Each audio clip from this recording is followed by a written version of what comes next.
और अब शुरू हो रहा है आज का कुरुक्षेत्र। फिलहाल दो मेहमान हमारे साथ जुड़े हुए हैं। असीम वकार जी AIMIM के नेता हैं। असीम वकार साहब का स्वागत है इंडिया टीवी पर। और शिवम त्यागी जी हमारे साथ हैं, टीवी कमेंटेटर हैं, भाजपा समर्थक हैं। शिवम जी, आपका भी बहुत स्वागत है। आपने भी देखा होगा योगी जी के आज की स्पीच को, शायद उसके कुछ हिस्से सुने हो आपने। असीम वकार साहब आज उन्होंने कहा कि पहले की सरकारें जो थी वो आतंकवादियों के मुकदमे वापस लेती थी। हमने आतंकवादियों को ठोकने के लिए देवबंद में ATS का कमांडो सेंटर बनाया। उनके शब्द थे ठोकने के लिए, ठिकाने लगाने के लिए, और तो और ओसामा बिन लादेन का भी जिक्र कर दिया उन्होंने आज।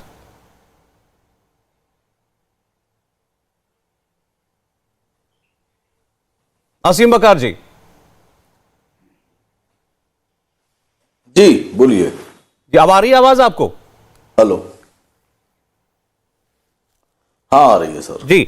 आज योगी जी ने जो देवबंद में बोला उस पर मैं आपको बता रहा था। आज उन्होंने कहा है कि हमने तो आतंकवादियों को ठोकने के लिए ये ATS का कमांडो सेंटर देवबंद में बनाया है, और उन्होंने ये आज ओसामा बिन लादेन का भी जिक्र कर दिया। तो उनकी शब्दावली को, ओसामा बिन लादेन का जिक्र करने को कैसे देखते हैं आप बीच चुनाव में?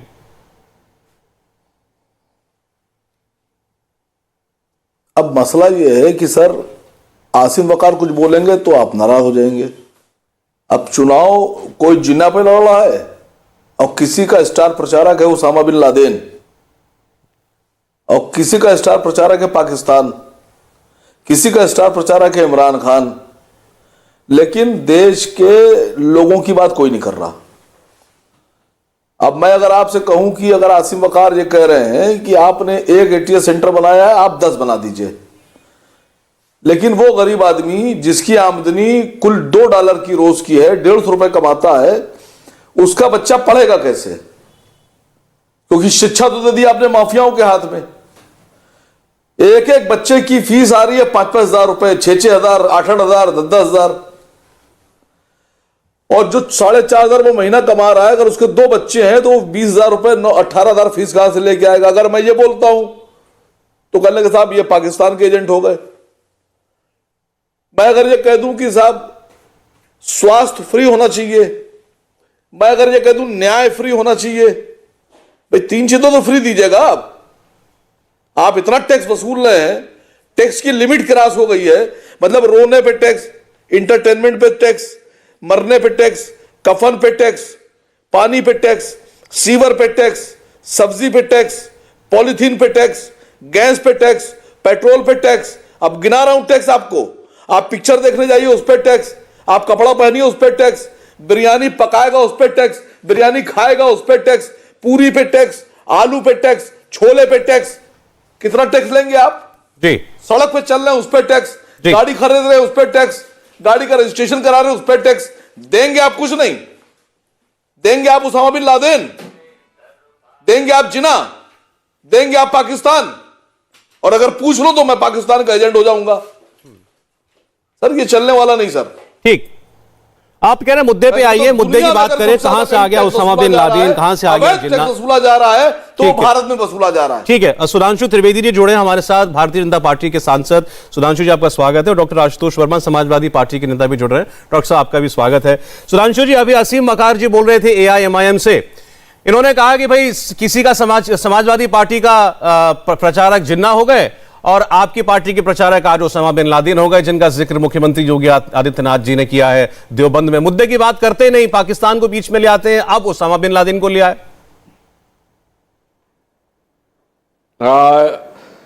सौरभ जी, एक कहावत होती है, सूप बोले तो बोले और चलनी भी बोले जिसमें 100-100 छेद।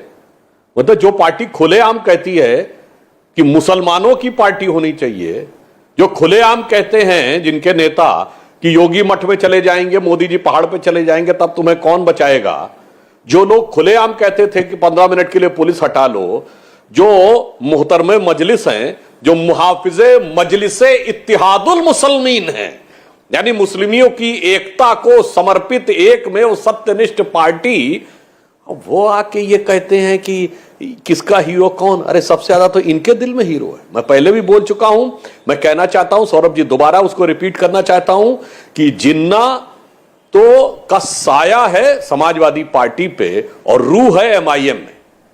ये दोनों तो सब एक ही थैली के चट्टे बट्टे। इसलिए ये लोग जब इस प्रकार की बात करते हैं तो बहुत हास्यास्पद लगती है, क्योंकि आतंकवादियों के समर्थन में दोनों साथ साथ हैं। आतंकवादियों के पक्ष में कोर्ट में जाना हो या उनके केसेस विड्रॉ करना हो, दोनों साथ साथ है। आप याद करिए, चाहे अफजल गुरु हो, बुरहान वानी हो, याकूब मेनन हो, दोनों के बयानों में कोई अंतर कभी दिखा है? आजमगढ़ के संजरपुर में आतंकवाद के आरोपियों के घर पे बटाला हाउस इनकाउंटर के भी आरोपी कांग्रेस वाले, सपा वाले बिल्कुल, और असदुद्दीन ओवैसी गजब के साथ साथ में। तो भैया हैं तो सभी एक साथ साथ, आरोप हम पे लगाते हैं। परंतु प्रदेश और देश की जनता बहुत समझदार है और वो पूरी तरीके से समझ चुकी है कि किसके हाथ में प्रदेश सुरक्षित है, किसके हाथ में देश सुरक्षित है। क्योंकि मैं ये भी कहना चाहता हूं, विकास की पहली गारंटी सुरक्षा होती है। सुरक्षा, यदि आप लॉ एंड ऑर्डर सही होता है तब फिर विकास भी हो सकता है, पढ़ाई भी हो सकती है, कमाई भी हो सकती है। इसलिए वो सबसे पहले करके योगी जी ने अच्छे ढंग से दिखाया है और उस कारण से इन लोगों के मन में एक अनेक प्रकार की समस्या है। क्योंकि एक वो हैं आशुतोष वर्मा जी की पार्टी, जिनके दौरे हुकूमत में, जैसे जवाहर बाग का उल्लेख किया, दौड़ा दौड़ा के डिप्टी एसपी को मार दिया गया था, कोई कार्रवाई नहीं हुई। और एक एमआईएम वाले जो खुद ही कहते हैं 15 मिनट के लिए पुलिस हटा लो। जी ठीक है, तो दोनों की फितरत, मैं दोनों आपको जवाब देना चाहता। आपने दोनों के ऊपर आरोप लगाया कि ये आतंकवादियों की समर्थक पार्टियां हैं। वकार साहब आप बोलिए पहले, फिर मैं डॉक्टर साहब आ रहा हूं आपके पास। देखिए, ये जो सबसे खराब आदमी बैठा है, ये आसिम वकार, जिस पर ये आरोप लगा रहे हैं, ये कह रहा है कि जो भारत के लोग हैं, जिनके पास भारत का वोटिंग कार्ड है, आधार कार्ड है, जो गरीब हैं, जिनके पास पैसे नहीं है, उनके बच्चों को हम शिक्षा मुफ्त दिलाएंगे, उनके बच्चों को स्वास्थ्य मुफ्त दिलाएंगे। और ये जो सत्ता में बैठे हैं सुधांशु त्रिवेदी जी, कह रहे हैं नहीं, शिक्षा मत लो, उसामा बिन लादेन ले लो। ये कह रहे नहीं, स्वास्थ्य की बात मत करो, ये पकड़ो पाकिस्तान और इमरान खान और इसी को खा के पेट भर लो। ये फर्क है आप में, हम में। हम देश की तरक्की की बात कर रहे हैं, आप उसामा बिन लादेन के नाम पर वोट ले रहे हैं। हम देश की खुशहाली की बात कर रहे हैं और आप आतंकवादियों के नाम पर, पाकिस्तान के नाम पर, इमरान खान के नाम पर आप क्यों नहीं बोल रहे? सर मैं कौन सी गलत बात बोल रहा हूं? मैंने इतने टैक्सेस गिना दिए, आपने लिमिट क्रॉस कर दी टैक्स लेने की। आप दे क्या रहे हैं? अच्छा, आप जरा इनके आरोप का जवाब दीजिए असीम वकार साहब। इन्होंने बड़ा स्पष्ट आरोप आप पर ये लगाया था, याकूब मेमन के पक्ष में आप खड़े हुए, 15 मिनट की पुलिस हटाने वाला बयान आपकी पार्टी के नेता का आया। आपके नेताओं ने दिए 15 करोड़ और 100 करोड़ वाले तुलना करने वाले बयान। आप कहते हैं मुसलमानों की पार्टी है, तो ये इल्जाम आप पर है, इसका उत्तर दे दीजिए ने।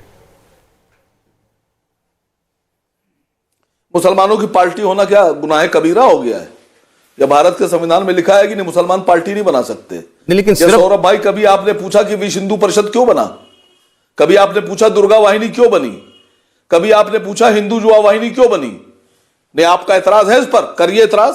मेरा कहना, कहां लिखा है संविधान में कि मुसलमान? मुझे कोई एतराज नहीं है, मुझे कोई एतराज नहीं है, लेकिन इनके ऊपर भी तो ये इल्जाम आप लगाते हैं ना कि ये इनको मुसलमानों से कोई लेना देना नहीं है। तो आपके ऊपर पलट के आरोप लगाते हैं कि आपको केवल मुसलमानों से लेना देना है और किसी से आपको मतलब नहीं है। मैं आपसे पूछ रहा हूं सर, मैं अब आप ही से पूछ लूं, अफसर आप ही से पूछ लूं। सुनिए सर, मैं कह रहा हूं कि गरीब के बच्चे को शिक्षा मुफ्त, गरीब को स्वास्थ्य मुफ्त, और ये कह रहे नहीं उसामा बिन लादेन लो, ये पकड़ो उसामा बिन लादेन घर में लगाओ, उसको देखो।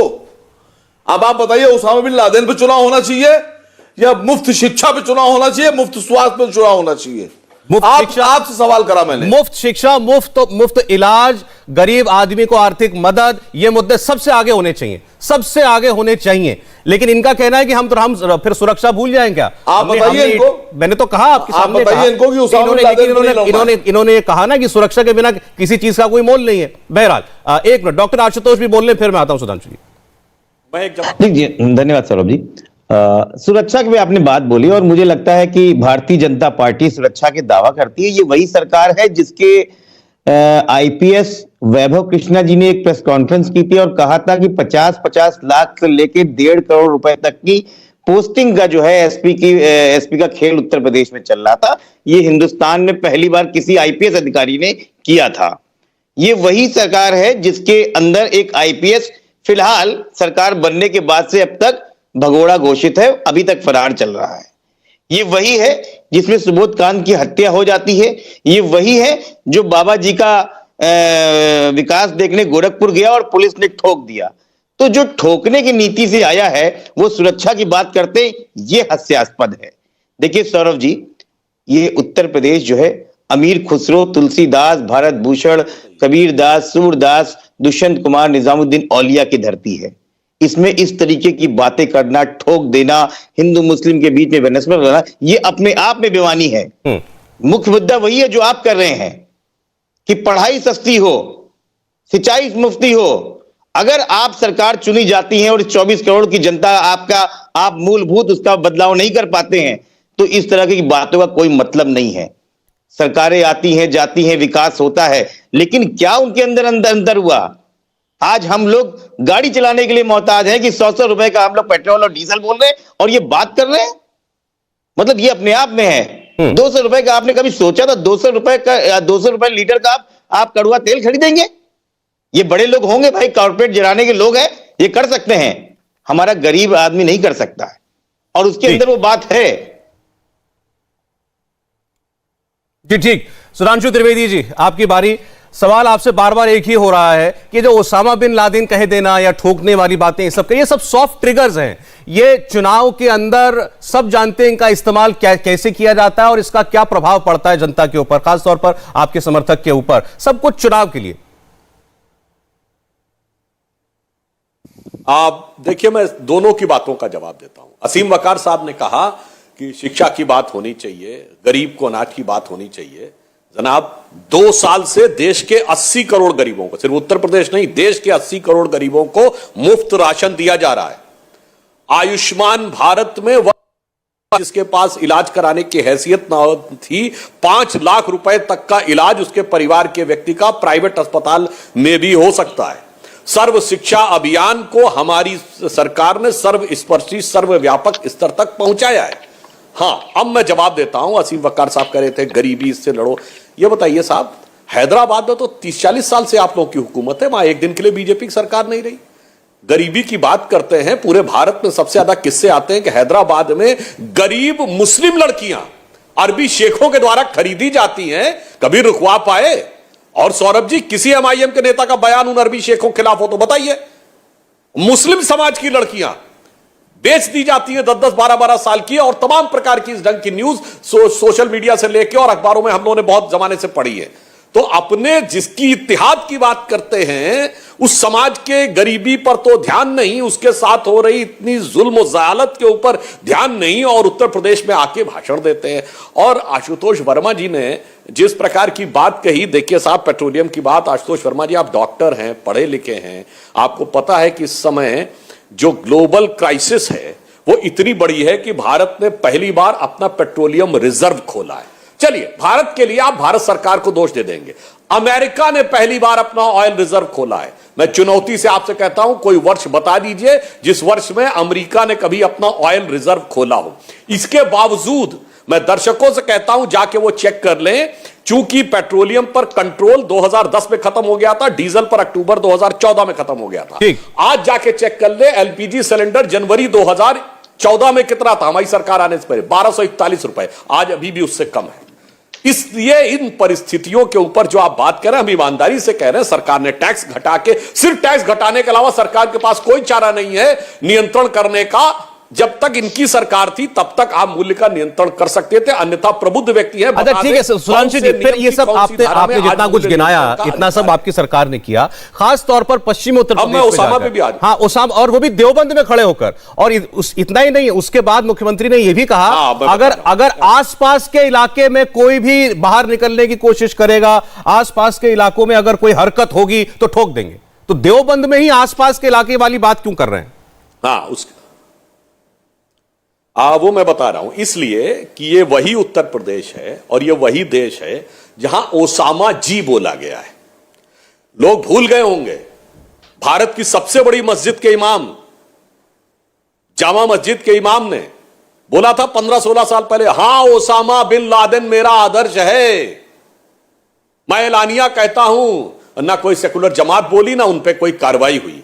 यहां जाकिर नायक शांति का मसीहा हो गया, बुरहान वानी भटका हुआ नौजवान हो गया, याकूब मेनन की जुडिशियल किलिंग हो गई, अफजल गुरु हालात का मारा हो गया, इशरत जहां बेटी हो गई। और ये तमाम बयान अभी देखिए, बाकी सब छोड़ दीजिए, तालिबान हुआ, उत्तर प्रदेश से बयान आए, इन्हीं इलाकों से तो आए कि नहीं। जमाते इस्लामी ने बोला, शफीकुर रहमान बर्क ने बोला, मुनव्वर राणा ने बोला तालिबान के बारे में, और कहा कि हां उनकी फतेह तो न्याय की लड़ाई थी।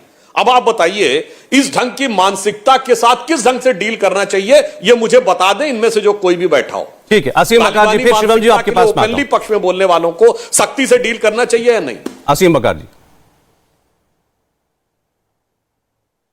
देखिए, इन्हीं ने हैदराबाद की बच्चियों की बात की, मैं उसका बहुत पुरजोर तरीके से विरोध करता हूं। असद साहब भी करते हैं, उस पर उन्होंने काम किया और आज वैसे हालात नहीं है। लेकिन अफसोस इस बात का है कि अगर 20% की आबादी में कहीं गरीबी की वजह से कोई कुरीति आई तो आप बजाय उसको ठीक करने के आप ये कह रहे हैं, आप सांसद हैं, आप कह रहे हैं कि 85% को वैसे ही बना देंगे, 85% को भी आप उसी तरह तोड़ने लगे। आपको शर्म नहीं आती सर? आप सत्ता में हैं, आपको सोचना चाहिए। और दूसरी, आपने बुरहान वानी की बात की। बुरहान वानी को जिस पार्टी की नेता ने कहा ये शहीद है, वो महबूबा मुफ्ती आपकी अप्पी हो गई। अप्पी महबूबा मुफ्ती, आप वहां उनके पैरों में गिरकर आप वहां उनसे सरकार चला रहे थे सर। वो आपकी अप्पी थी। हमने थोड़ी ना चलाई सरकार, हम थोड़ी ना गए वहां हाथ मिलाने, आप गए थे। आपको हक नहीं है बुरहान वानी का नाम लेने का, आप सरकार चला चुके हैं सर। आपको माफी मांगना चाहिए, देश से माफी मांगिए, हिंदुओं से माफी मांगिए, पूरे भारत से माफी मांगिए कि आपने एक ऐसी पार्टी के साथ सरकार चलाई जिसने बुरहान वानी को शहीद कहा। मतलब सरकार आप चलाएंगे, अप्पी आप बनाएंगे, हाथ आप मिलाएंगे और आप सुनाएंगे हमको, दोष हमें देंगे। साहब, हमने कहा था आपसे चले जाइए वहां।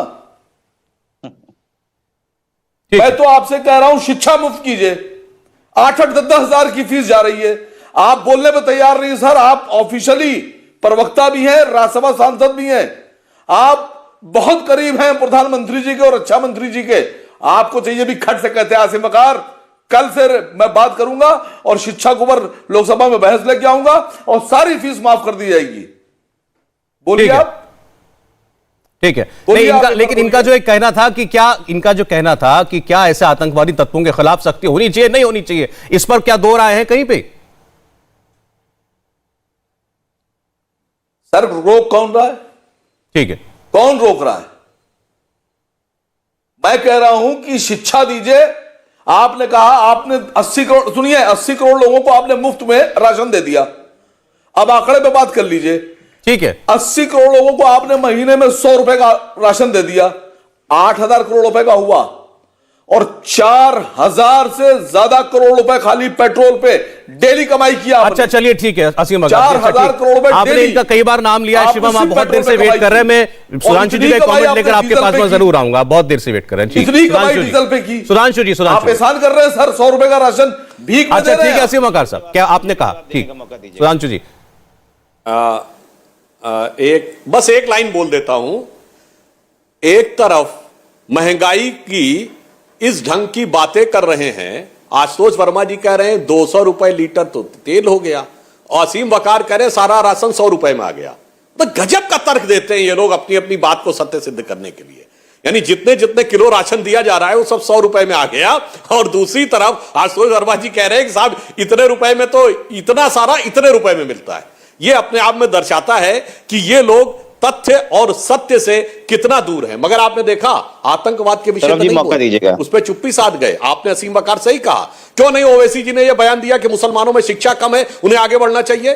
भारत की सारी माइनॉरिटीज में सबसे कम शिक्षा मुसलमानों में है, बाकी सारी माइनॉरिटीज बहुत आगे हैं शिक्षा में। मैं माइनॉरिटी की बात कर रहा हूं। मगर उन्होंने क्या बोला? अपराधियों को ज्यादा पकड़ा जा रहा है, यह इनकाउंटर मुसलमानों को ज्यादा हो रहा है। आप अपराधियों में मजहब देखने लगे, अशिक्षितों में क्यों नहीं देखते? और मैं एक आंकड़ा फिर बता देना चाहता हूं सौरभ जी, 1931 का सेंसस, चूंकि जातिवार हुआ था इसलिए मैं बता रहा हूं, अंग्रेजों के जमाने में देश की साक्षरता दर थी 8%, उत्तर प्रदेश की थी 7%।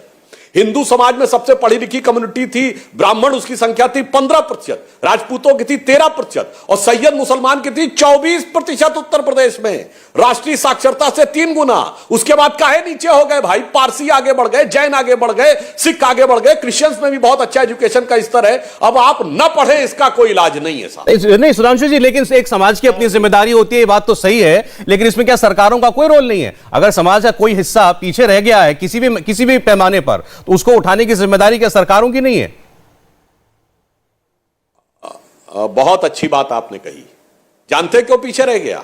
यही एकमात्र समाज है जो कहता मैं सिर्फ अपने रिलीजियस इंस्टीट्यूशन में पढ़ूंगा।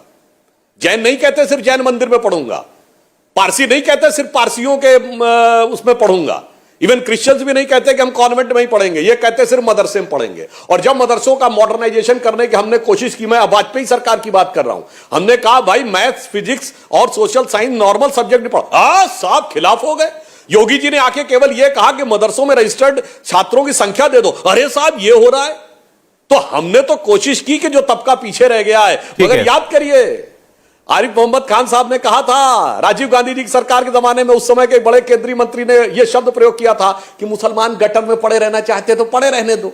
अफसोस की बात यह है कि जिन्होंने कहा गटर में पड़े रहना चाहते उन्हें पड़े रहने दो, उन्हीं के साथ खड़े होकर ये झंडा बरदारी कर रहे हैं। यही मजलूमियत, गरीबों, गुर्बत, इसी जहालत की वजह से है मुस्लिम समाज में। अच्छा, जवाब देंगे आपको बाकी के प्रवक्ता भी, लेकिन शिवम के पास मैं जाना चाहता हूं, बहुत देर उन्होंने धैर्य दिखाया है।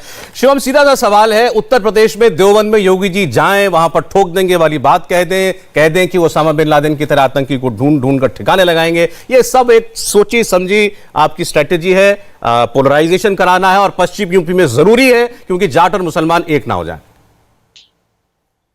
सौरभ जी धन्यवाद। मुझे लगता है कि हर मिनट के बदले 1 सेकंड दे दीजिएगा, यानी कि 45 सेकंड अनइंटरप्टेड दे दीजिएगा। मैं सिर्फ इतना कहना चाहता हूं, वैसा बिल्कुल नहीं है। जिस एटीएस सेंटर का आज शिलान्यास हुआ है उसको 18 अगस्त 2021 को अनाउंस किया गया था, जमीनें ली गई और आज उसको स्टैब्लिश किया गया। या तो देवबंदियों के बारे में इस पैनल पर बैठे हुए लोग, मतलब जो विपक्ष में है, या जानते नहीं है या जानबूझकर गूढ़ बन रहे हैं। आप मुझे एक चीज बताइए, अगर देवबंदियों को उनके चेक्स एंड बैलेंस के लिए नहीं रखा गया तो हिंदुस्तान और उत्तर प्रदेश छोड़िए पूरी दुनिया में खतरा है। जैश ए मोहम्मद किससे प्रभावित है? देवबंदियों से। लश्कर ए तैयबा किससे प्रभावित है? देवबंदियों से। तालिबान किससे प्रभावित है? देवबंदियों से।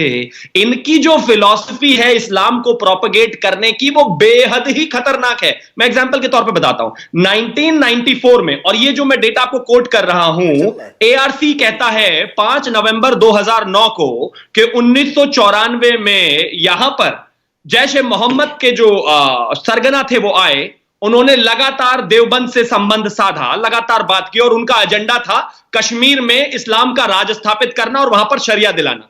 क्या इन पर ध्यान नहीं रखा जाना चाहिए? 2 आतंकवादी 16 नवंबर 1921 में पकड़े गए, 2021 में पकड़े गए। कहां से थे?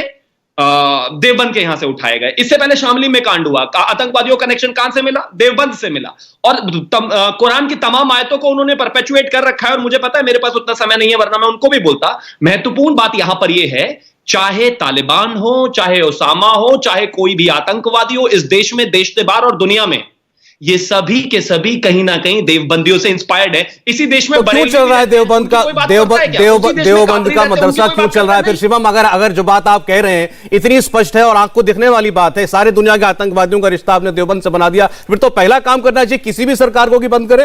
फिर तो आप सीधे ये बोलिए।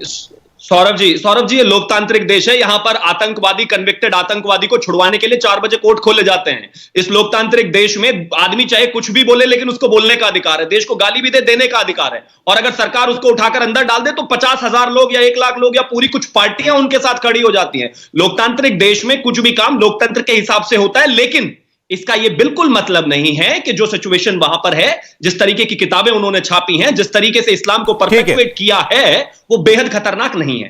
ठीक है, डॉक्टर आशुतोष और असीम जी उनके साथ में आ रहा हूं। डॉक्टर आशुतोष, देखिए सौरभ जी, मैं दोनों लोगों की, भारतीय जनता पार्टी के सांसद जी की और शिवम त्यागी, दोनों का जवाब बारी बारी देता हूं। सबसे पहले इन्होंने पेट्रोल रिजर्व की बात करी। आपने कहा कि पहली बार इतिहास में हुआ स्ट्रेटेजिक जो पेट्रोल रिजर्व है वो भारत ने खाली किया। तो आपको पता है कितना खाली किया है? और आपने कंपेयर कर दिया अमेरिका से। क्या बात कर रहे हैं आप? इस पूरे विश्व में जो सबसे ज्यादा पेट्रोल कंज्यूमर जो देश है उसमें अमेरिका, चाइना, इंडिया और जापान है। और जरा स्टॉक देखिए कितना है। अमेरिका के पास 727 मिलियन बैरल का है, चाइना के पास 650 मिलियन बैरल का है, जापान के पास 175 मिलियन बैरल का है, और हिंदुस्तान के पास 38 मिलियन बैरल का है। 38 मिलियन बैरल में से 5 पॉइंट कर दिया गया। आप जरा परसेंटेज निकाल लीजिए हमारी स्थिति क्या है। और क्यों भूल गए 2020 में फरवरी 23 मार्च 2020 को कोविड का लॉकडाउन लगा था, पूरा देश बंद हो गया था, और मार्च अप्रैल और मई के अंदर में भारत सरकार ने पेट्रोल और डीजल पे 3 महीने के अंदर 16 रुपया और 13 रुपया एक्साइज ड्यूटी बढ़ाया था। ये झूठ मत बोलिए, ये देश को पता होना चाहिए। दूसरी बात, क्यों पढ़ाएं? पढ़ाने के लिए आपने बोला है ना, पढ़ा तो रही है योगी सरकार। जब पढ़ाने के लिए आते हैं तो उत्तर प्रदेश पुलिस भर्ती का 2017 में पेपर लीक, यूपीपीसीएल का पेपर लीक, अधिनियम सेवा चयन 2018 में पेपर लीक, नलकूप चालक का पेपर लीक, 2021 में पीईटी का पेपर लीक, 11 सितंबर को नीट का पेपर लीक, शिक्षक भर्ती का पेपर लीक, सहायता प्राप्त शिक्षक भर्ती का पेपर, और अब एनडीए और एसएससी का पेपर लीक। आप पढ़ाने की बात करते हो। तीसरी बात आता हूं, शिवम त्यागी जी, आपने देवबंद को कितना जाना है? और देवबंद से आपकी परेशानी जायज है। देवबंद जो है दारुल उलूम का जो शिक्षा संस्थान है वो इस्लामिक संस्थान है, विश्व में बड़ा है, लेकिन देवबंद में ही तिरुपुर बाला सुंदर देवी का मंदिर भी है, देवबंद में ही राधा वल्लभ का ऐतिहासिक मंदिर भी है। और देवबंद क्यों आया और क्यों आपकी तकलीफ है? क्योंकि आपको इतिहास नहीं पता है। 1857 की जो प्रथम स्वतंत्रता संग्राम हुआ था उसके खिलाफ अगर कोई अकेला खड़ा हुआ था इस्लामिक संगठन, वो देवबंद था। आप क्योंकि ब्रिटिश सरकार के साथ में खड़े हुए थे तो आपको तकलीफ वहां से आ रही है कि इन्होंने कैसे दिखा दिया। और आपको याद होना चाहिए हाजी आबिद हुसैन और मौलाना कासिम नौरोतलवी की वहां से नाम पूरे विश्व में गया, ये है देवबंद में। तो चलिए, अच्छा ठीक है, एक मिनट, सुधांशु जी इस पर बोलना चाह रहे हैं, देवबंद खतरा है या देश का गर्व है, गौरव है? असीम जी, इनके बाद पक्का। पहली बात, मैं आशुतोष जी की बात को विनम्रता से संशोधन कर दूं। आशुतोष जी, आपने कहा 1857 में सबसे बड़ा इस्लामिक संगठन खड़ा था देवबंद। जनाब, देवबंद बना ही 1862-63। ये नहीं बोला, ये 1857 के 5 साल बाद बना। 1857 जाके चेक कर लीजिएगा, 1857 में दारुल उलूम देवबंद का अस्तित्व ही नहीं था। और ये भी आपको बता देना चाहता हूं। नहीं, क्यों बना? आप गलत कोट कर रहे हो। अरे जाके कोई चेक कर ले नेट पे, कोई जाके नेट पे चेक कर ले दारुल उलूम देवबंद का स्थापना कब हुई थी और कारण सहित बता रहा हूं आशुतोष जी। सौरभ जी, इनको पहले रेक्टिफाई। अच्छा, एक सेकंड आशुतोष जी, आपने क्या कहा था? अरे एक सेकंड, वो कह रहे हैं आप मिसकोट कर रहे हैं। एक सेकंड, क्या बोला था? आप रिवाइंड करके आप रिवाइंड करके दिखा दीजिएगा सौरभ। एक सेकंड, क्या सुनिए मैं क्या बोल रहा हूं। बोलिए। 30 मई 1866 को ब्रिटिश सरकार के खिलाफ जो सबसे बड़ा 1857 की बगावत के लिए जो खड़ा हुआ था वो देवबंद हुआ था। वहीं पे इन मौलाना का नाम आया था, कासिम नौरी का। मैं ये बात नहीं कर रहा हूं, आप कोट करके दर्शकों को। अच्छा चलिए, ठीक है सुधांशु जी। अब मैं उसका भी बता देता हूं। देवबंद की स्थापना मूलतः क्यों हुई? जब बहादुर शाह जफर को रंगून भेज दिया गया, उनके बेटों को फांसी दे दी गई, तो यह विचार आया कि अब यह हिंदुस्तान दारुल हर्ब हो गया, दारुल इस्लाम नहीं रह गया। अब इस्लाम की हुकूमत दोबारा एस्टेब्लिश होने की संभावना समाप्त हो गई। तो अभी तक चाहे जैसा भी था, मुगल परिवार केंद्र था भारत, अविभाजित भारत में मुस्लिम एक्टिविटीज का, तो अब एक नया सेंटर बनाना होगा। इस दृष्टि से देवबंद बना। मगर मैं एक और बात भी कहना चाहता हूं। मैं आसिम वकार साहब और आशुतोष दोनों से मतभेद रखता हुआ, देवबंद ने कई बार आतंकवादियों के खिलाफ फतवे भी जारी किए, आतंकवाद की आलोचना भी की है। इसलिए मैं ये नहीं मानता कि पूरा का पूरा देवबंद का हर एक आदमी इनके विचारधारा के साथ होगा। इन लोगों ने उकसा कर वहां पर उन्हीं लोगों को हाईलाइट किया जो लोग आतंकवाद के समर्थन में थे। अन्यथा मैं यह भी विनम्रता से कहना चाहता हूं, यह मुस्लिमों की सबसे बड़ी यूनिवर्सिटी है, कम से कम एशिया में। तो आप भी सौरभ जी कह रहे थे ना कि किसी सरकार का दायित्व क्या है, तो ये बताइए इसमें से पढ़ के कितने लोग सॉफ्टवेयर इंजीनियर बनते हैं, कितने लोग डॉक्टर बनते हैं, कितने लोग साइंटिस्ट बनते हैं और दुनिया की बड़ी बड़ी सरकारों या बड़ी बड़ी मल्टीनेशनल्स में जाके काम करते हैं। बनारस हिंदू यूनिवर्सिटी के तो आपको खूब मिल जाएंगे।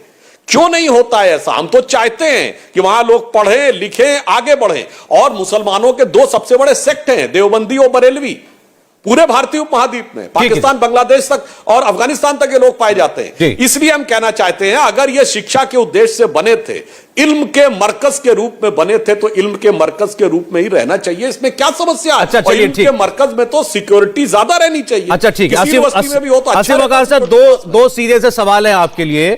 पहला कि जो सुधांशु जी ने कहा, आपने पढ़ाई की बात की कि मुफ्त होनी चाहिए पढ़ाई। उन्होंने कहा दिक्कत यह है कि मुसलमान अपने बच्चों को मदरसे में ही क्यों पढ़ाना चाहता है, वो और अच्छी जगहों पर स्कूल में क्यों नहीं भेजता। दूसरा, जो शिवम त्यागी ने कहा कि देवबंद की विचारधारा से कितना आतंकवादी प्रभावित होते हैं, इसलिए देवबंद पर नजर रखनी चाहिए। सर, सुधांशु जी ने कहा कि इनके नेता आवाज क्यों नहीं उठाते। मैं समझता हूं आपके चैनल पे भी उठाई होगी और सब जगह उठाते हैं। वैसी साहब कई बार ये बात बोल चुके हैं, मैंने कई बार बोली है कि जो मुसलमानों का साक्षरता जो दर है वो है 57%। 43% पढ़े लिखे नहीं है, और जो पढ़े लिखे हैं 57%, 43% पढ़े लिखे नहीं है, और जो 57% पढ़े लिखे हैं उनमें सिर्फ 2% लोग ग्रेजुएट हैं, स्नातक हैं। और आप हमसे कह रहे हैं आप सत्ता में हैं सर। मजलिस इत्तेहादुल मुस्लिमीन कभी सत्ता में नहीं रही। हैदराबाद में आप जिक्र कर रहे थे, हिंदुस्तान का पहला शहर है कि जहां पर 12 इंटर कॉलेज जनाब अकबर ओवैसी साहब, जो जिनको आप दुश्मन समझते हैं, वो चला रहे हैं। 17,500 बच्चों को फ्री में पढ़ा रहे हैं, यूनिफॉर्म देते हैं, जूता, मोजा, पेंसिल, दवात, बस्ता, कॉपी, किताब, और साथ में नाश्ता भी देते हैं। सुबह का 1 गिलास दूध भी देते हैं, अंडा भी देते हैं, सेब भी देते हैं, केला भी देते हैं, और ब्रेड भी देते हैं 17,500 बच्चों को। सीखिए उनसे। हम उस पार्टी में हैं और हमें गर्व है कि हम अकबर ओवैसी के कार्यकर्ता हैं, और कभी अगर हमको भी ताकत मिली तो वही मॉडल पूरे देश में लागू करेंगे। ना हिंदू ना मुसलमान। कौन सा मॉडल? अकबर ओवैसी आपके हीरो हैं, 15 मिनट की पुलिस हटा लो वाले बयान से आप सहमत हैं? असीम वकार जी, आपने बहुत तारीफ की अकबर ओवैसी साहब की। नहीं तो फिर एक बार उनके उस बयान पर आपको स्टैंड लेना पड़ेगा। मोदी जी को सिखाइए। नहीं, उनके बयान पर फिर आप स्टैंड भी लीजिए। 15 मिनट पुलिस हटा लो वाले बयान पर आपकी राय क्या है, आपके हीरो के बयान पर? अब आए आप। जी, लखनऊ नहीं, दिल्ली नहीं, हैदराबाद नहीं, सूरत, महाराष्ट्र, बिहार, भागलपुर, कहीं भी देखिएगा जहां दंगे हुए, वहां कई बार ऐसा हुआ कि बहुत से वीडियो ऐसे आए कि जिसमें दंगाई और पुलिस साथ साथ चल रहे हैं, हाथ में हथियार लेकर, पत्थर लेकर, बड़े बड़े हथियार लेके दंगाइयों के साथ पुलिस चल रही है, दंगाइयों के साथ चल रही है। ये पुलिस का काम है सर। नेता का काम क्या है असीम वकार साहब? मैं आपको पूरा बयान कोट कर दूं, पूरे देश को याद हो गया है, पूरे देश को याद हो गई है। देखिए, मैं इस पर जाता नहीं, क्योंकि जिनका आपने नाम लिया उन पर कानून ने अपनी कार्रवाई करी है, अदालती कार्रवाई भी हुई है। उनका पूरा बयान ये था, तुम 100 करोड़ हो ना, हम 20 करोड़ है ना, 15 मिनट के लिए पुलिस हटा लो, बता देंगे किसमें कितना दम है। अरे ये तो बता दो, राम की मां कहां कहां गई थी? कोट कर रहा हूं मैं कोट कर रहा हूं आपको, दोनों बातें। आप स्टैंड लीजिए इस बात पर। अरे बड़ी तकलीफ हो रही है सौरभ भाई। क्यों नहीं होगी? ये तकलीफ वाली बात नहीं है। आपको क्यों नहीं होती तकलीफ? इस बयान से आपको तकलीफ क्यों नहीं है? मुझे ये तकलीफ है। क्या फर्क है? नहीं, क्या फर्क है किसमें? वो भी कह रहे हैं उसामा बिन लादेन पकड़ लो। अरे मुझे आप अकबर, आपने कहा अकबर ओवैसी आपका हीरो है, तो मैंने आपको आपके हीरो के कारनामे बताए हैं। आपके हीरो हैं अकबर ओवैसी, तो अरे तो बताइए, आप बोलिए बयान ठीक है एक नेता का? ये बयान ठीक है एक नेता का? हीरो हमारे हैं, हीरो हैं, हमारे हीरो सर पर हैं। हाँ, तो वो ये पूछेंगे कि बता दो राम की मां कहां कहां गई थी? यह क्या है उनको पूछने का? अरे एक बार घूमिए ऐसे, सुनिए ये यूं घूमिए तो सुधांशु त्रिवेदी बैठे हुए हैं, उनसे पूछिए अकबर भाई का मुकाबला कर पाओगे? अरे ऐसे आदमी से कौन मुकाबला करना चाहेगा? आप बोल क्यों नहीं रहे? उनके आपके बयान पर क्यों नहीं बोल रहे? तो खाली विधायक आप उनके बयान पे क्यों नहीं बोल रहे? सर सही है तो बोलिए सही है, बोलो ठीक बोला था। उन पर केस बुक हुआ। अरे आपकी क्या राय है उस पर? उन पे केस चल रहा है। मैं तो नहीं लाया अकबर ओवैसी का नाम इस डिबेट में, आप लेकर के आए। आपने जब उनको हीरो कहा तो मैंने उनके कारनामे बताए। ये क्या बात हुई कि अदालती कार्रवाई हुई थी? बोलिए बयान सही था या गलत? वो आपके हीरो हैं, बिल्कुल हीरो हैं सर। तो ठीक है, ये बात आज जानी चाहिए ना दुनिया के सामने। आपके हीरो मैंने आपने हाया नामे भी जवाब नहीं दिया। 15 मिनट के लिए पुलिस हटा लो और राम की मां कहां गई थी, ये दो बातें कहने वाले अकबर ओवैसी पर, इन दोनों बयानों पर आपकी राय क्या है ये आपने नहीं बताई। 17,500 गलत तो गलत बोलना सीखे आप भी। उसको अरे आप गलत तो गलत तो बोलिए, गलत तो बोलिए। आपने जितनी बार टैक्स के नाम लिया आप बोले, आपने बोला मैं सहमत हूं आपसे, आपने बोला मुफ्त शिक्षा मुफ्त इलाज, मैं सहमत हूं आपसे। ये बात अकबर ओवैसी भी नहीं, बोलेंगे तो मैं उनसे भी सहमत हूंगा, लेकिन नहीं, अकबर सर, ओवैसी पूछेंगे राम की मां आपके कहां गई थी, ये तो बता दो। सा फर्क है तो बताएं असीम वकार ये बात सही है सरकार कि की, नहीं? वो सरकार की डायरेक्ट पैरवी कर रहे हो, आप इनडायरेक्ट कर रहे हैं। अरे इस इल्जाम से मेरे मुझ पर कोई फर्क नहीं पड़ेगा। मैं फिर कह रहा हूं आपसे, अकबर ओवैसी को चर्चा में मैं नहीं लाया, असीम वकार आप लेकर के आए, और जो आप बचते फिर रहे हैं इस बयान से, ये आपकी सबसे बड़ी कमजोरी है, ये आपकी सबसे बड़ी कमजोरी है। मैं बच ही नहीं रहा हूं सर, तो जवाब दे क्यों आप नहीं रहे हैं? बचते फिर रहे हैं। तो जवाब दीजिए ना साहब साहब। एजुकेशन से, अरे आप सीधे सीधे जवाब, आप बच क्यों रहे हैं? आप बोलिए अकबर ओवैसी के दोनों बयान गलत थे, लेकिन मैं फिर भी उनके साथ हूं। या आप बोलिए अकबर ओवैसी ने जो कहा ठीक कहा था। मैं आपसे पूछ रहा हूं, आप डर रहे हैं सर, आप डर रहे हैं एजुकेशन ये के नाम दुनिया पे देख चुनाव रही है नहीं इस वक्त चाहते सर आपको कौन किससे डर रहा आपके है। एजेंडे में नहीं है, आपके एजेंडे में उसामा बिन लादेन है। अरे इस वक्त आपके एजेंडे में पाकिस्तान है, आपके एजेंडे में इमरान इनके खान एजेंडे में उसामा है, उनके में जिन्ना है, और आपके एजुकेशन एजेंडे है ही में जो नहीं। था वो भी एक्सपोज हो चुका है। आप अकबर ओवैसी को बचाते फिर रहे हैं, उनके बयानों को बचाते फिर हमारे रहे एजेंडे में हैं। एजुकेशन तीसरा और है। बता देता हूं, एक तीसरा और अभी याद आ गया। हमारे अरे एजेंडे में एजुकेशन अरे है सर। अरे मुझे फोन मत करो कि हो गया, ये फोन किया करो भाई हमने ऐसा कर दिया है, अब देख लेना। ये तीसरा बयान और बता रहा हूं आपको अकबर ओवैसी का, यूट्यूब पे देख लीजिए जाकर के, आपने नहीं देखे तो। वो बाबू बजरंगी का वो जो एक टेप था, अरे बिल्कुल है, बिल्कुल है। अरे अगर वो हत्यारा फांसी में टांगिए, फांसी में टांगिए ऐसे आदमी को, अगर वो हत्यारा है तो। बोल रहा हूं मैं तो, आप बोल के दिखाइए अपने नेता के लिए। उसने, अरे आप अपने नेता पे बोल के दिखाइए। आप बोलेंगे उस पर? नहीं, मेरे अरे मैं तो कह रहा हूं फांसी में टांग दो। मैं तो कह रहा हूं अगर हत्यारा तो फांसी में टांग दो। पूरे जोश से खड़ा हूं। आपकी चिल्लाने से क्या होता है सर? आप एजुकेशन पे नहीं चुनाव कराएंगे, आप उसामा बिन लादेन पे कराएंगे सर। आप एजुकेशन पे रहते तो एजुकेशन की बात होती, आपने अपने हीरो का नाम लेकर के सारी बातें बोलने का मौका दे दिया। नहीं फंसा सकते सर आप, कोई कैसे? अरे फंसाने वाली बात ही नहीं, जो चीज जग जाहिर है उस पर हम क्या बोलेंगे। फाइनल कमेंट सुधांशु त्रिवेदी जी, आरोप बार बार आप पर एक ही है, जो ये कह रहे हैं कि आपका अब आपने ओसामा बिन लादेन को हीरो बनाया। चुनाव को मुद्दों पे लाइए, काम पे लाइए अपने। Final comment. पाकिस्तान की बात करेंगे, भाई यही फर्क है मुझ में आप में। देखिए, हम काम करने वाले हैं और ये देश का काम तमाम करने वाले हैं। अभी आपके और इनके बीच में जो बहस हुई, तो बस एक ही पंक्ति कह के समाप्त करता हूं कि लाख छुपाओ छुप न सकेगा, राज हो कितना गहरा। वकार साहब, दिल की बात बता देता है असली नकली चेहरा।